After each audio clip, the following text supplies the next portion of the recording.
wallflower bulbs like tulips and daffodils, at least some of us do. Basically blooming already they are, but if you want some gorgeous flowers this summer, the time to plant right now. John Elliott says even though there's still a little nip in the air, get out your gardening gloves like he did and get to it. Oh, it looks so good. All these pretty pansies reminding us that there's a whole lot of color headed our way. But, Denny, if we want summer color, we have to take advantage of the early springtime, right? Yes. Right now is the time when you want to get your summer bulbs prepared to plant in early May, late April. So now's the time. So let's take a look at a sensational set of 6. Let's start with the hanging red begonia. How big is this baby going to get? That'll get 8 to 10 inches in height. Now, can I put it in the ground, or do you... I prefer you put it in either a hanging basket or in a pot on your patio. Undeniably, the dahlia is beautiful, but I got to tell you, they don't start out that beautiful. This is a weird-looking bulb, Denny.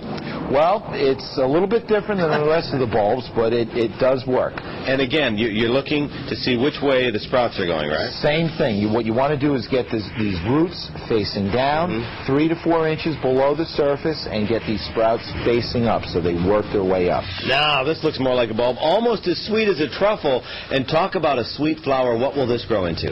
This is going to turn into a calla. Oh, everybody loves those. Yes, great flower. They grow very high. Great cutting flower for the summer. Any special needs when we're putting this in? What you want to do is just like the other bulbs, 3 to 4 inches, put it in the ground, and keep in mind spacing. Another big and beautiful addition is the caladium. Tell us about that. Caladium's an awesome colored flower. Nice large leaves. You need to give it plenty of space. How much? And all of these like a lot of sun, right? They all need sun.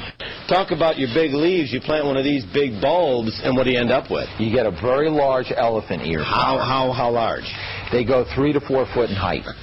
And again, you can use these to frame other flowers, right? What you want to do is use this your background flower, and what'll happen is that it'll complement the other bulbs that you put into your garden. And now for the grand finale, something truly grand. Canna, you tell me about the canna. These are canna flowers. They get very large, very high. How large, how high? Well, John, I have to be careful, about 5 to 6 foot in height. Taller than me. Taller than you. When I put one of these in, what do I have to remember as far as the spacing?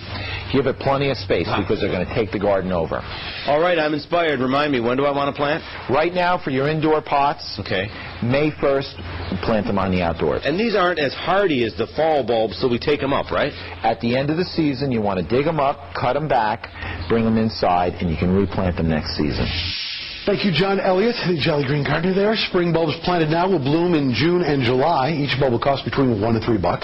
If you have any gardening or landscaping questions for Denny, email us. All you have to do is go to WCBSTV.com. And that's not the only green tip we have for you today. That's right. This month, New Yorkers will have a million ways to go green. April has been designated Million Trees NYC Month, part of a program to plant and care for 1 million new trees over the next 10 years. On April 12th, thousands of volunteers will get things started by planting 20,000 trees in parks around the city, making it look green. To help keep track, each tree will be planted and registered online.